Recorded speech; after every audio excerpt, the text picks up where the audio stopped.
اقتدار کی اصل نفسیات آج بھی وہی ہے جو صدیوں پہلے تھی۔ یہ واقعی ایک گہری سوچ کا مقام ہے۔ آج کے اس تفصیلی جائزے میں اتنا ہی۔ تاریخ میں ایک وقت ایسا بھی تھا جب ایک طاقتور حکمران نے روماگنا کے علاقے میں امن قائم کرنے کی ٹھانی۔ اور وہ علاقہ تو ویسے بھی طویل عرصے سے لاقانونیت اور جرائم کا گڑھ بنا ہوا تھا۔ بالکل۔ تو اس نے امن لانے کے لیے کیا کیا؟ اس نے اپنے ہی ایک انتہائی ظالم کمانڈر کو وہاں بھیج دیا، اور اس کمانڈر نے بے پناہ سختی سے اس علاقے کو کنٹرول کیا۔ ہاں، لیکن پھر جب عوام اس کمانڈر کے ظلم سے تنگ آ گئے تو اس حکمران نے ایک بڑا عجیب فیصلہ کیا۔ جی، اس نے ایک صبح اسی کمانڈر کو چوک کے بیچوں بیچ 2 حصوں میں کٹوا گیا۔ واقعی یہ سن کے ہی رونگٹے کھڑے ہو جاتے ہیں۔ اور وہاں کے لوگ، یعنی وہ عوام، اس ہولناک منظر پر بے وقت خوفزدہ بھی تھے اور مطمئن بھی۔ اس ایک صفاقانہ اقدام نے وہ کام کر دیا جو سالوں کی رحم دلی اور اخلاقی درس نہیں کر سکے تھے۔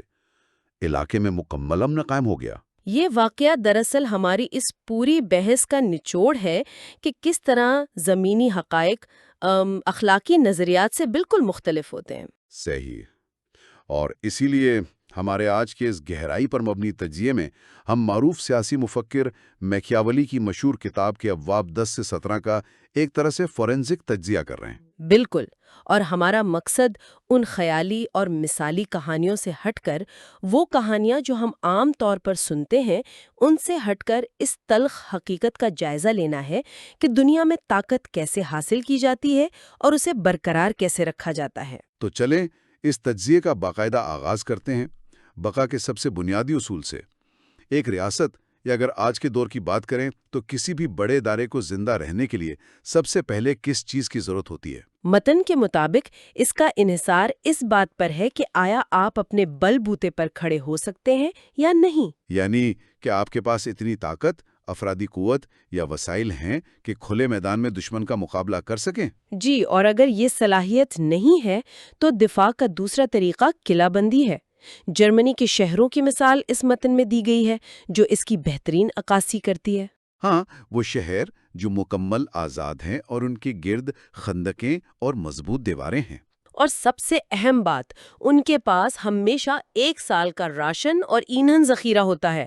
دیکھیے، یہ صرف اینٹ اور پتھر کا دفاع نہیں ہے، بلکہ یہ معاشی اور نفسیاتی دفاع کی ایک منظم شکل ہے۔ میں بھی یہی سوچ رہا تھا، اگر ہم اس خندق اور راشن کے تصور کو ذرا جدید دنیا میں لائیں تو یہ بالکل ایسا ہے جیسے کسی کارپوریٹ کمپنی کے پاس مارکیٹ کے اچانک کریش ہونے سے نمٹنے کے لیے 1 سال کا کیش ریزرو موجود ہو۔ بالکل صحیح تشبیہ دی۔ جب آپ کے پاس 1 سال کا مکمل وسائل کا ذخیرہ ہو تو آپ ہمراہ آور کے لیے ایک ڈراؤنا خواب بن جاتے ہیں، کیونکہ وہ جانتا ہے کہ ایک طویل محاصرے میں پھنسنے والا ہے۔ جی، یہاں طاقت کا مطلب صرف فوج نہیں، بلکہ وہ بنیادی ڈھانچہ ہے جو آپ کو بیرونی دباؤ کے سامنے جھکنے سے بچاتا ہے۔ اچھا، لیکن اس میں کلیسائی ریاستوں کا بھی ذکر تھا نا؟ ہاں، وہ ایک استثناء ہے۔ مذہبی ریاستیں جیسے پوپ الیگزینڈر ششم کا دور، وہ قدیم مذہبی روایات پر کھڑی ہوتی ہیں، اس لیے انہیں اتنی قلعہ بندی کی ضرورت نہیں ہوتی۔ ان کا دفاع انسانی عقل سے زیادہ عقیدت پر چلتا ہے۔ ٹھیک ہے، لیکن قلعہ بندی پر میرے ذہن میں ایک پیچیدہ سوال ابھرتا ہے۔ فرض کریں شہر کے اندر تو 1 سال کا راشن موجود ہے، شہر محفوظ ہے، لیکن شہر کے باہر رہنے والے عوام کی جائیدادیں، ان کی فصلیں تو کھلے میدان میں ہیں نا؟ بالکل، وہ تو باہر ہی ہوں گی۔ تو جب دشمن آ کر ان فصلوں کو آگ لگائے گا تو کیا وہ عوام 1 سال تک اپنے گھروں کو جلتا دیکھ کر اپنے ہی حکمران کے خلاف بغاوت نہیں کر دیں گے؟ یہ تو کسی کی بھی نفسیات کو توڑ سکتا ہے۔ بغاوت کا یہ خطرہ بظاہر بہت منطقی لگتا ہے، لیکن متن یہاں انسانی نفسیات کے ایک حیران کن پہلو سے پردہ اٹھاتا ہے۔ بغاوت تب ہوتی ہے جب عوام کو لگتا ہے کہ ان کا نقصان رہنما کی کمزوری سے ہوا ہے۔ اچھا، تو ایک ہوشیار رہنما کیا کرتا ہے؟ وہ اس صورتحال کو ایک نفسیاتی ہتھیار بنا لیتا ہے۔ جب باہر فصلیں جل رہی ہوتی ہیں تو رہنما عوام کو یقین دلاتا ہے کہ یہ قربانی ناگزیر ہے، لیکن اصل گیم یہ ہے کہ جب عوام کے گھر تباہ ہو جاتے ہیں تو وہ حقیقت میں اپنے رہنما کے اور زیادہ محتاج ہو جاتے ہیں۔ کیونکہ ان کی واپسی کی کوئی جگہ نہیں بچتی۔ بالکل، وہ اس رہنما کے احسان تلے دب جاتے ہیں جو انہیں شہر کے دیواروں کے اندر پناہ دے رہا ہے۔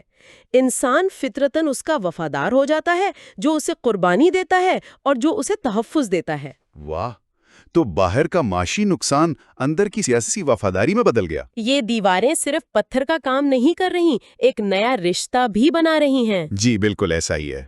لیکن دیکھیں، اگر دیواریں آپ کو بچا بھی لیں تو ان دیواروں پر لڑنے کے لیے لوگوں کی تو ضرورت پڑے گی نا۔ یہیں سے ہم کرائے کے فوجیوں یعنی مرسنریز والی بات پر آتے ہیں۔ متن کرائے کے فوجیوں اور غیر ملکی امدادی فوج کا بہت سختی سے رد کرتا ہے۔ انہیں بے وفا اور لالچی کہا گیا ہے۔ لیکن کیوں؟ کیا یہ کوئی اخلاقی برائی ہے؟ نہیں، یہ خالصتاً معاشی ہے۔ کرائے کے فوجی کا واحد محرک اس کی تنخواہ ہے۔ لیکن جب موت سامنے ہو تو کوئی تنخواہ اتنی بڑی نہیں ہوتی کہ بندہ کسی اور کے شہر کے لیے اپنی جان دے دے۔ یہ بات تو ہے۔ امن میں یہ ریاست کو لوٹتے ہیں اور جنگ میں بھاگ جاتے ہیں۔ اٹلی کی تباہی کی سب سے بڑی وجہ یہی کرائے کی فوجیں تھیں۔ ہاں، فرانسسکو سفورزا کی مثال تھی نا اس میں۔ جی، وہ ایک کرائے کا کمانڈر تھا۔ ملان کے لوگوں نے اسے اپنا دفاع کرنے کے لیے رکھا، اور اس نے کیا کیا؟ اسی نے ملان پر قبضہ کر کے اپنے آقا ان کو ہی نکال باہر کر دیا۔ لیکن ایک بات بتائیں، آج کے دور میں تو ہم ایک مکمل آؤٹ سورسنگ کلچر میں جی رہے ہیں۔ ہر بڑی کمپنی اپنے اہم کام آئی ٹی سے لے کر سیکیورٹی تک بیرونی کنسلٹنٹس کو دے دیتی ہے۔ تو کیا اپنی بنیادی طاقت کو آؤٹ سورس کرنا واقعی اتنی بڑی غلطی ہے؟ دیکھیں، جب بات بنیادی طاقت اور وجود کی ہو تو تاریخی شواہد چیخ چیخ کر کہتے ہیں کہ آؤٹ سورسنگ خودکشی ہے۔ واقعی؟ جی، متن کہتا ہے کہ غیر ملکی امدادی فوج کرائے کے فوجیوں سے بھی زیادہ خطرناک ہے۔ اگر وہ ہار جائے تو آپ ختم، اور اگر وہ جیت جائے تو آپ فاتح نہیں بنتے، آپ ان کے قیدی بن جاتے ہیں۔ یعنی دونوں صورتوں میں آپ کا کنٹرول گیا۔ بالکل۔ توریت کی ایک شاندار مثال ہے اس میں۔ جب داؤد غولیت سے لڑنے جا رہے تھے تو بادشاہ سول نے انہیں اپنا شاہی زرہ بختر دیا۔ اور داؤد نے اسے پہننے سے انکار کر دیا۔ ہاں، کیونکہ وہ مستعار لی گئی طاقت تھی۔ سیزر بورجیا نے بھی یہی سیکھا۔ شروع میں اس نے فرانسیسیوں کی مدد لی، لیکن بے وفائی دیکھ کر انہیں ہٹا دیا اور اپنی مقامی فوج کھڑی کی۔ حقیقی سلامتی صرف اپنے وفادار لوگوں پر انحصار کرنے میں ہے۔ مستعار لی گئی طاقت بالآخر آپ کو اپنا ہی غلام بنا دیتی ہے۔ تو چلے اب فرض کرتے ہیں کہ ایک رہنما نے اپنی مقامی فوج تیار کر لی ہے۔ اب اس رہنما کی ذہنی حالت کیسی ہونی چاہیے؟ باب 14 کہتا ہے کہ قیادت، خاص طور پر جنگی قیادت، کوئی پارٹ ٹائم کام نہیں ہے۔ یعنی اسے ہر وقت یہی سوچنا ہے؟ جی، آمن کے وقت میں تو اسے اور بھی زیادہ مشق کرنی چاہیے۔ فلوپی مومن نامی رہنما کی مثال ہے، جو آمن میں دوستوں کے ساتھ سفر کرتے ہوئے بھی مسلسل جنگی حکمت عملیوں پر بحث کرتا تھا۔ کہ اگر دشمن اس پہاڑ پر ہو تو ہم کیا کریں گے؟ بالکل، اور اگر پیچھے ہٹنا پڑے تو کیسے ہٹیں گے؟ لیکن میرا ایک سوال ہے، یہ ہر وقت جنگ اور بحران کے بارے میں سوچنا، یہ مسلسل چوکسی، کیا یہ ایک لیڈر کو ذہنی طور پر تھکا نہیں دے گا؟ جیسے کہ ایک سی ای او ہر وقت مارکیٹ کریش ہونے کے بارے میں سوچتا رہے تو وہ تو برن آؤٹ ہو جائے گا۔ یہ ایک عام غلط فہمی ہے۔ فلوپی مومن جو کر رہا تھا وہ ذہنی دباؤ نہیں لے رہا تھا، وہ دراصل ویریبلز کو ختم کرنے کی منظم مشق کر رہا تھا۔ اچھا، پیش کی تیاری؟ ہاں، جب آپ امن کے وقت میں تباہی کی پلاننگ کر لیتے ہیں تو جنگ کے وقت کوئی صورتحال آپ کے لیے اچانک نہیں ہوتی۔ یہ مسلز کی ٹریننگ ہے۔ عظیم رہنماؤں نے یہی کیا۔ سکندر اعظم اور جولیس سیزر کی طرح؟ جی، سکندر نے ایکلیز کا مطالعہ کیا، سیزر نے سکندر کا۔ جغرافیہ سمجھنا، تاریخ پڑھنا، یہ سب اس لیے ہے کہ بحران آئے تو سوچنے میں وقت ضائع نہ ہو۔ یہ تیاری لیڈر کو سکون دیتی ہے، تھکاوٹ نہیں۔ یعنی حیرت کے عنصر کو ہی ختم کر دو، جو کہ بحران میں سب سے زیادہ تباہ کن ہوتا ہے۔ تو چلیں عسکری حکمت عملی سے اب عوامی ساخت کی طرف آتے ہیں۔ ایک رہنما کو عوام میں کیسا دکھنا چاہیے؟ یہ ایک بہت اہم پہلو ہے۔ روایتی طور پر تو ہم یہی سنتے ہیں کہ لوگ سخی اور فراخ دل باس کو پسند کرتے ہیں۔ سخاوت بہت بڑی خوبی ہے، لیکن متن یہاں ایک بہت غیر روایتی موقف اختیار کرتا ہے۔ بالکل، متن سخاوت کے شوق کو ایک جال قرار دیتا ہے۔ ہاں کہ اگر آپ سخی بننا چاہتے ہیں تو پیسہ اڑانا پڑے گا، خزانہ خالی ہوگا تو عوام پر ٹیکس لگیں گے اور وہی عوام آپ سے نفرت کرنے لگیں گے۔ اس سے بہتر ہے بندہ کنجوس کہلائے۔ لیکن آج کی پی آر کی دنیا میں یہ کیسے کام کرے گا؟ دیکھیے، یہیں پر اخلاقی کہانیوں اور حقائق کا تصادم ہے۔ ریاستی سطح پر سخاوت کا اصل میکانزم کیا ہے؟ جب کوئی رہنما سخی بنتا ہے تو وہ صرف چند درباریوں کو نواز رہا ہوتا ہے۔ اور اس کی قیمت عام عوام ادا کرتے ہیں ٹیکس کی شکل میں۔ بالکل۔ تو سچی اور دیر پا سخاوت یہ ہے کہ اکثریت کو ٹیکس کے بوجھ سے محفوظ رکھا جائے۔ پوپ جیلس دوم اور اسپین کے بادشاہ نے یہی کیا۔ اپنی ظاہری کنجوسی سے خزانہ بھرا۔ ہاں، اور جب جنگ آئی تو عوام پر نیا بوجھ ڈالے بغیر جیت لی۔ جذبات کے بجائے ریاضاتی اصولوں پر خرچ کرنا ہی اصل قیادت ہے۔ البتہ ایک چیز ہے، وہ کیا؟ اگر آپ نے دشمن کا مال لوٹا ہے تو اسے بانٹنے میں مکمل سخی بنے، کیونکہ وہ آپ کا پیسہ نہیں ہے۔ کیا کمال کی تفریق ہے، اپنے پیسے پر کنجوسی اور لوٹے ہوئے مال پر سخاوت۔ لیکن کنجوس لیڈر عوام میں بہت محبوب تو نہیں ہوگا، تو یہ ہمیں اس مشہور سوال کی طرف لے جاتا ہے، محبت بہتر ہے یا خوف؟ یہ حکمرانی کی نفسیات کا سب سے گہرا سوال ہے۔ فلورنس کے لوگوں نے رحم دل بننے کے چکر میں پسٹوا کو تباہ ہونے دیا۔ اور دوسری طرف سیزر بورجیا تھا، جس کے ظالمانہ اقدامات نے روماگنا میں امن قائم کر دیا۔ تو کیا ڈنڈے اور خوف کے زور پر واقعی مستحکم نظام چل سکتا ہے؟ جدید مینجمنٹ تو کہتی ہے خوف تخلیقی صلاحیتوں کو مار دیتا ہے۔ اس کا جواب انسانی فطرت کی تاریک حقیقت میں ہے۔ متن کہتا ہے کہ انسان فطرتاً لالچی اور متلون مزاج ہوتے ہیں۔ آپ احسان کریں گے وہ وفادار لگیں گے، لیکن محبت کا رشتہ وہ مفاد کے لیے توڑ دیتے ہیں۔ اور خوف؟ سزا کا خوف ایک ساختی دباؤ ہے جو انہیں پابند رکھتا ہے۔ ہنیبال کی مثال دیکھیں، اس کی فوج مختلف نسلوں کی تھی، سالوں غیر ملکی زمینوں پر لڑی، لیکن ان میں کبھی بغاوت نہیں ہوئی۔ کیونکہ ہنیبال کی بے رحم سختی نے ایک ایسا نظم و ضبط پیدا کیا تھا جو سب کو جوڑے رکھتا تھا۔ اس کے برعکس سکیو بہت نرم دل تھا، تو اس کی اپنی فوج نے بغاوت کر دی۔ تو محبت حالات کے تابع ہے اور خوف ایک دیر پا ہتھیار ہے۔ لیکن کیا اس کا مطلب یہ ہے کہ لیڈر ایک ڈکٹیٹر یا صفات قاتل بن جائے؟ ہرگز نہیں، اور یہی وہ باریک لکیر ہے۔ متن اندھے ظلم کی بات نہیں کر رہا، وہ بامقصد اور طے شدہ اصولوں والے خوف کی بات کر رہا ہے۔ خوف نظم و ضبط لاتا ہے، جبکہ اندھا ظلم نفرت لاتا ہے۔ تو رہنما خوف پیدا کرے مگر خود کو نفرت سے بچائے؟ جی، ایک شہری اپنے حکمران سے خوفزدہ ہو کر بھی احترام کر سکتا ہے اگر اسے پتا ہو کہ صرف قواعد توڑنے پر سزا ملے گی۔ لیکن حکمران اس نفرت سے بچ کیسے سکتا ہے؟ کیا کوئی ٹھوس حد ہے؟ ہاں، حد خالصتاً مادی ہے۔ نفرت سے بچنے کا سب سے مؤثر طریقہ یہ ہے کہ عوام کی جائیدادوں اور ان کی عورتوں کو ہاتھ نہ لگایا جائے۔ اوہ، وہ جملہ کہ انسان اپنے باپ کی موت کو جلد بھول جاتا ہے لیکن وراثت چھن جانے کو نہیں بھولتا۔ بالکل، اصل تباہی سزا سے نہیں آتی، بلکہ اس نفرت سے آتی ہے جو معاشی حق مارنے سے پیدا ہو۔ جان لینے کا جواز ہو سکتا ہے، لیکن جائیداد چھیننا فوراً زوال کا سبب بنتا ہے۔ یہ جملہ واقعی اندر تک جھنجھوڑ دیتا ہے۔ انسان جذباتی نقصان قبول کر لیتا ہے لیکن مادی نقصان نسلوں تک یاد رکھتا ہے۔ ہم نے آج دیکھا کہ کیسے ان دستاویزات نے اقتدار کی ان جذباتی کہانیوں کو پرے دھکیل دیا ہے جن پر ہم یقین کرنا پسند کرتے ہیں۔ جی، یہ متن ہمیں یہ نہیں بتاتا کہ دنیا کیسی ہونی چاہیے، بلکہ یہ دکھاتا ہے کہ دنیا حقیقت میں کیسی ہے۔ حکمرانی پیچیدہ اور بے رحم ہے، اور فیصلے عام اخلاقی پیمانوں پر نہیں ہوتے۔ یہ طاقت کے ایوانوں کا فورینزک جائزہ ہے۔ اور یہ حقائق آج بھی اتنے ہی زندہ ہیں، اور یہ ہمارے لیے ایک انتہائی چپتا ہوا سوال چھوڑ جاتے ہیں۔ اگر انسانی فطرت واقعی محبت کے بجائے خوف اور ذاتی مفاد پر چلتی ہے تو ہمارے جدید ادارے اور کارپوریٹ کلچر کس حد تک اب بھی انہی پوشیدہ اصولوں پر چل رہے ہیں؟ کیا ہم آج بھی صرف جدید ناموں کے پیچھے چھپ کر خود کو فریب دے رہے ہیں؟ اس پر ضرور سوچئے گا۔